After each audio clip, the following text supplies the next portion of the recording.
I still remember the exact sound the envelope made when I tore it open, that soft, grainy rip that somehow felt louder than the world around me. Inside was a glossy brochure with a logo I knew better than my own reflection. A logo I had sketched 3 years earlier, hunched over my tiny kitchen table at midnight. A logo that belonged to my company, or what should have been. Except the brochure didn't have my name anywhere. It had my brother's. That was the moment everything finally made sense. The strange calls, the distance, the uneasy look in his eyes whenever I mentioned money. I felt something drop inside my chest, heavy and final. The way a building collapses, long after the first crack appears. But that was later. Back then, life felt simpler. Before everything broke, my days had a quiet rhythm to them. I worked out of a small co-working space that smelled faintly of burnt coffee and old carpet. It wasn't glamorous, but it was mine. Every morning I'd push the glass door open, nod at the sleepy security guard, and settle at my usual desk by the window. I'd spend hours sketching product ideas, writing code, and building the vision I had carried since college. A small, subscription-based platform that helped local artisans sell handmade items without losing half their earnings to big marketplaces. I loved it. Not because it was profitable, it wasn't yet, but because it felt like something good, something honest. My younger brother, Liam, used to stop by sometimes. He was the kind of guy who walked with quick, eager steps, always talking about the next business trend he'd read about, or some influencer he wanted to emulate. He wasn't a bad person, just restless, hungry, always chasing something shiny. We used to be close. Not in a dramatic, confessional way, but in a quiet, familiar one. He'd borrow my hoodies and forget to return them. I'd tease him about the sound he made when he chewed gum. We'd grab burgers after work and argue about football. It was the kind of closeness you don't notice until it's gone. He was still finishing college when I started my company, but he watched me work with this fascinated energy. "Man, I wish I had what you have," he'd say. "A real idea, a real shot." I'd shrug, uncomfortable with praise. "It's just time and stubbornness." "You should teach me," he said once. "I want to build something too," I remember laughing. "When you're done chasing crypto schemes and get-rich TikTok gurus, then we'll talk." He laughed too, but something in his eyes tightened, like he wasn't sure whether I meant it as a joke. Still, when he graduated 6 months later and asked if he could help part-time, I didn't hesitate. He was my brother. Family. I believed in giving him a chance. So I let him in. He helped with marketing, drafts, emails. I showed him my early prototypes, my financial projections, even the parts I wasn't ready to show investors yet. At the time, it felt good to share the weight with someone who knew me well. Looking back, I can't decide whether that was trust or naivety. Our parents loved seeing us collaborate. My mother would brag to anyone who listened, "Both my boys, entrepreneurs, working together." She'd say it with that soft pride that made you feel like the best version of yourself. And for a while, it really felt like we were building something together. The kind of story families tell years later over dinner, smiling at how it all began. Until the first crack appeared so small I nearly missed it. It started with a phone call he didn't want me to hear. He had stepped outside the office. But through the glass I saw his shoulders stiffen, his hand rising to cover his mouth as he spoke. His expression wasn't scared or stressed, just calculating. When he saw me watching, he pretended to laugh, tapping his phone against his thigh as he walked back inside. "Everything okay?" I asked. "Yeah," he said too quickly. "Just a friend." But the look he gave me afterward carried something new, a distance where trust used to be. I told myself it was nothing. I had no idea. It was the beginning. That phone call should have stayed with me longer than it did. But when you trust someone deeply, your mind works hard to protect that trust. You smooth over the rough edges. You reinterpret what doesn't make sense. You convince yourself that family doesn't betray family. But the signs kept multiplying. Small things at first. Liam started arriving earlier than me, which was unusual. He was never a morning person. Some days I'd walk into the co-working space and find him already hunched over a laptop, eyes darting away like he'd been caught doing something wrong. Whenever I asked what he was working on, he'd mutter something vague. Just ideas or just testing something. He also started asking strangely specific questions, questions he had no reason to dig into. So, about your pricing model, he said one afternoon, tapping his pen on a notebook. Why not go lower? Or maybe offer a bulk discount for sellers? I shrugged. Could be an option later, but right now I need sustainability, not volume. He nodded as if that made sense. But later, when I passed by his desk, I saw the outline of my pricing model sketched on his screen, only rearranged and oddly polished, like a refined version of my draft. When he noticed me looking, he snapped the laptop shut so fast it startled both of us. What was that? I asked, trying to keep my voice calm. Just brainstorming. You get weirdly paranoid sometimes, man. It wasn't paranoia, not at first, at least. It was confusion. A slow, creeping discomfort that spread through me like cold water, but I kept giving him the benefit of the doubt. Because that's what you do when someone shares your childhood, your history, your blood. The real shift came the day he asked to borrow money. Not a small amount, a significant chunk of my savings. Savings I'd been building to secure my next development sprint. He caught me off guard with the request. We were in my apartment, heating leftover takeout. He hovered near the counter, tapping his spoon against the bowl. Hey, he said casually. I need, a loan. A short-term one. I looked up. How much? He hesitated too long for someone asking family for help. 5,000. I froze. That's not a small loan, Liam. What's going on? He gave a rehearsed answer about a temporary investment opportunity. Something quick and low risk. Something he didn't want to miss out on. But the words felt hollow, like he didn't even believe them himself. Still, I folded. Because he was my brother. Because I remembered the nights he'd crawl into my room after nightmares when we were kids. Because part of me still believed helping him meant helping us. So, I transferred the money. He hugged me with a gratitude that felt overly grand, theatrical even. You won't regret this, he said. But I already did even before everything fell apart. The breaking point came 3 weeks later. I had been waiting for him at the co-working space for almost an hour. His phone was off, unusual, but not alarming enough to worry. I decided to step outside and grab a coffee from the cafe across the street. The moment I pushed open the cafe door, I saw it. A flyer taped to the window. Bold colors. Clean typography. A tagline I had written myself 6 months earlier. A new startup is launching soon. Empowering local artisans. A seamless marketplace for handmade goods. My stomach clenched. I leaned closer, scanning the details. The layout, the value proposition, the business model. It wasn't just inspired by my idea. It was my idea down to the core. And below it, printed neatly in crisp black letters, Founder, CEO, Liam Kata. For a moment, I couldn't move. The world pressed in on me, like the air had thickened. I don't remember walking back to my car. I don't remember starting the engine. I only remember sitting in the driver's seat, my hands shaking, my breath unsteady as the realization settled in. My brother, the kid I taught to ride a bike, the young man I trusted with my work, my savings, my dreams had built a company out of everything I shared with him. Without me, against me, and worse, behind my back. The betrayal had a physical weight to it. It settled on my chest, heavy and cold, as the truth reshaped the last few months into something darker, sharper.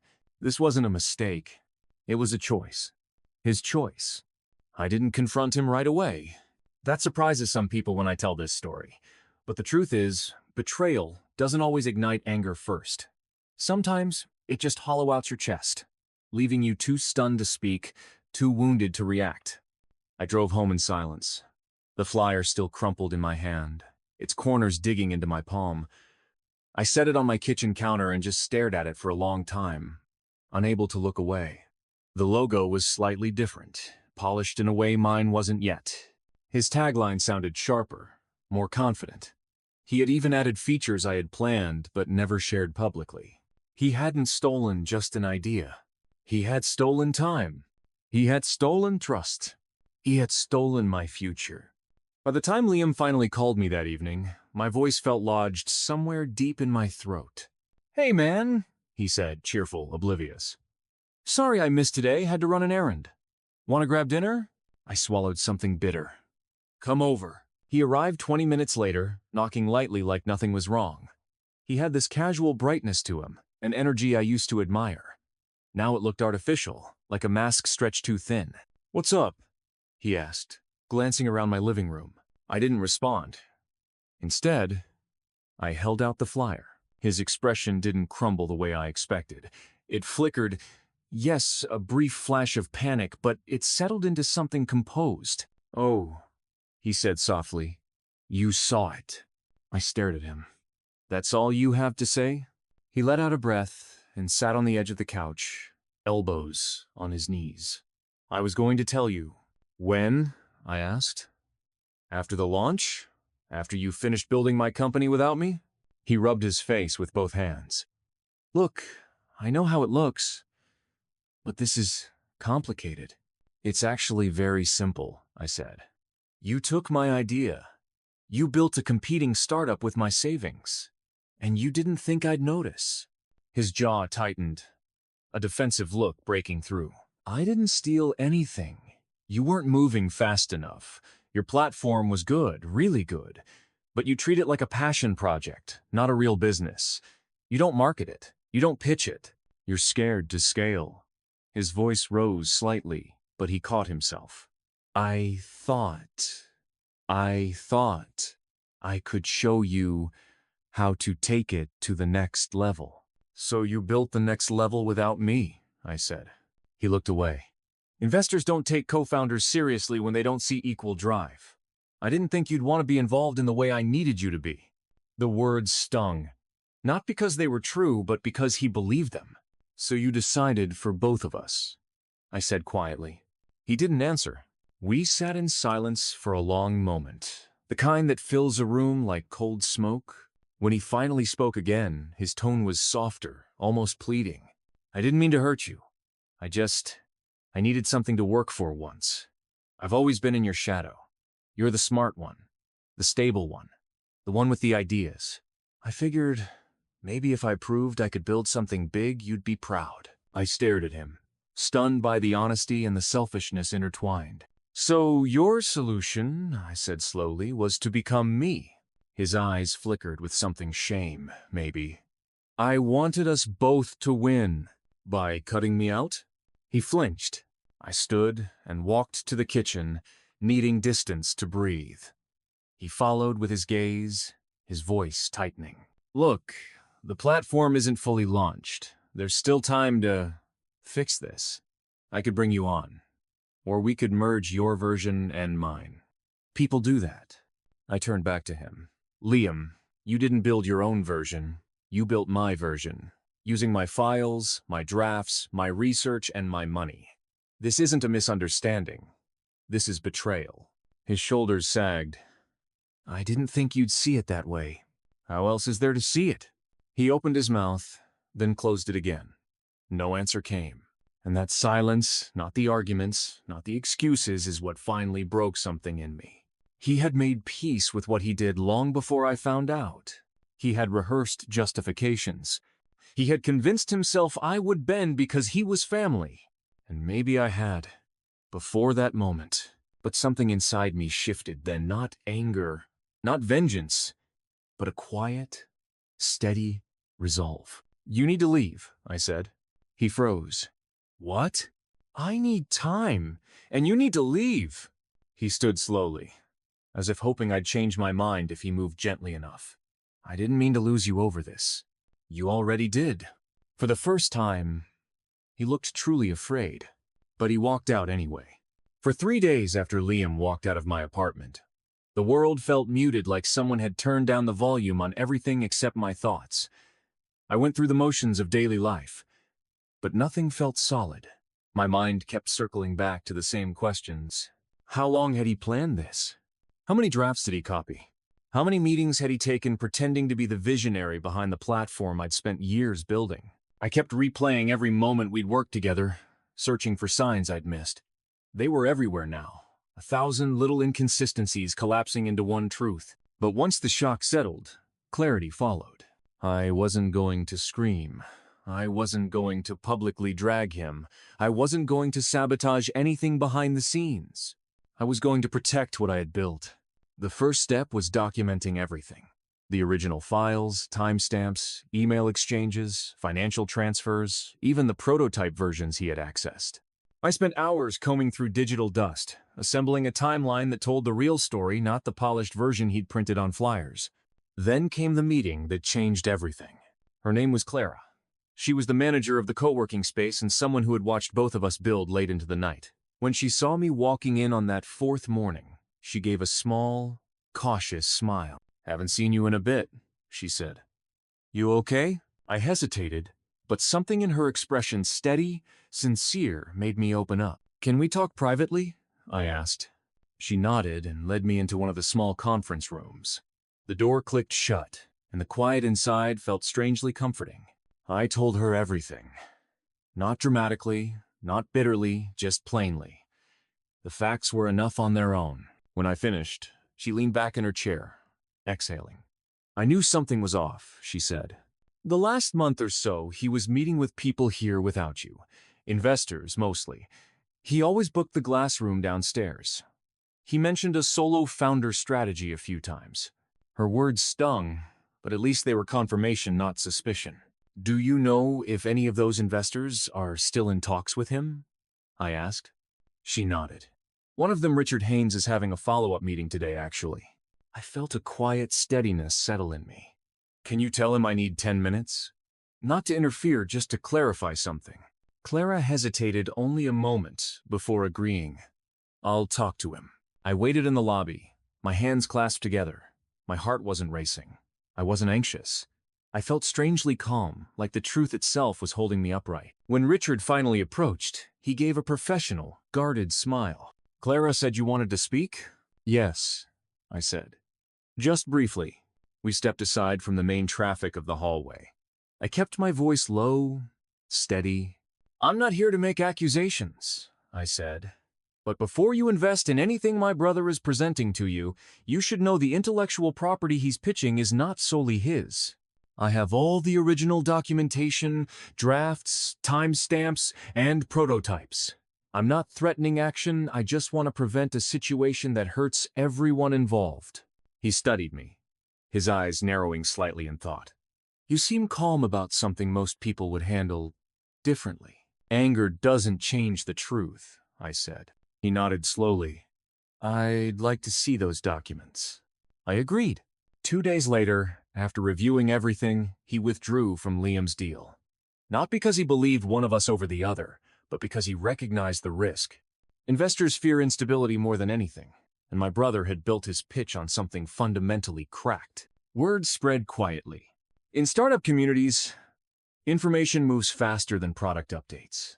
Other potential backers pulled away, meetings were canceled, emails slowed. Suddenly, the confidence he had projected, the future he had drawn out in sharp, ambitious lines, began folding inward. He must have sensed it happening, because one evening, as the sun was slipping behind the buildings outside my window, my phone buzzed with a message from him. "Can we talk?" "Please." I stared at the screen for a long time.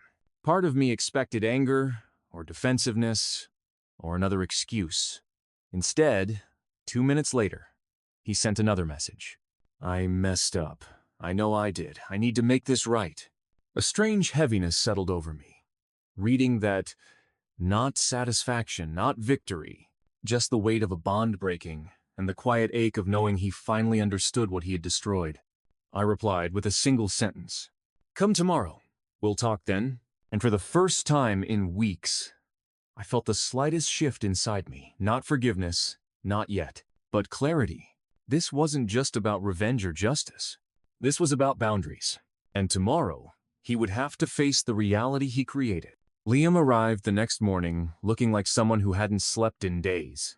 His shoulders were tense, his jaw unshaven, and his usual confident posture had collapsed into something smaller, uncertain. I recognized the look. It was the face of someone whose world had tilted, and he didn't know how to steady it again. We sat at the dining table. The same one where we once shared late-night burgers and jokes about our future. Now the silence between us felt like a wall. He spoke first. "Thank you for agreeing to see me," he said, voice low. I nodded once. "What did you want to talk about?" His eyes flickered, then dropped to his hands. "Everything's falling apart," he said bluntly. "Investors are pulling out. People are asking questions I can't answer. Clara told me what you said to Richard." "I didn't sabotage you," I said calmly. "I told the truth. That's all." "I know," he whispered. "And that's what hurts the most. You didn't have to lie to ruin me. You just had to be honest." For a moment, neither of us spoke.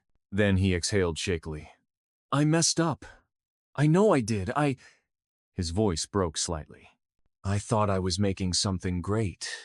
I thought maybe if I proved I could build something big, people would finally respect me. Not as your little brother. As someone who could stand on his own." I felt something tighten in my chest, not sympathy exactly, but the echo of something familiar. We grew up in the same house, but we lived different stories. I was always the stable one, the planner, the future success. He was the dreamer, the kid with too many interests and not enough direction. I understood the weight of comparison, the hunger to break free from an old narrative. But understanding someone's motives doesn't erase the harm they cause. "What you did wasn't ambition," I said quietly. "It was desperation mixed with selfishness." He flinched. "And the worst part," I continued, "is that you knew what this meant to me. You saw how many years I put into this. You knew how personal this was." He nodded slowly. "I know, and I'm sorry. Really. I'll say it as many times as you want." His apology didn't feel manipulative. It felt raw, painful, like it cost him something to say. Still, apologies don't undo damage. "What do you want from me?" I asked. He swallowed. "I want to fix the platform, together, like we were supposed to. I'll give you full ownership, equity, everything. I'll step down. I'll tell people the truth." I didn't respond. Not immediately. He leaned forward, desperation rising. "I don't want to lose you. I don't care about the company anymore. I care about us. The business can be rebuilt, but if I lose my brother, I don't know how to come back from that." His words hit deeper than I expected. The truth was, I did miss him. Not the version wrapped in ambition and greed, but the real him, the kid who shared bunk beds with me, who broke his arm trying to copy my skateboard tricks, who talked about wanting a life he could be proud of. But healing doesn't come from pretending the past never happened. I stood and walked to the window, looking out at the city. Cars passed, people hurried, life moved on indifferent to our private turmoil. "I'm not going to destroy you," I said finally. "I'm not interested in revenge, but I can't work with you. Not now." He stared at me, eyes glassy. "So, that's it? For the business," I said gently. "Yes." He nodded, absorbing the blow.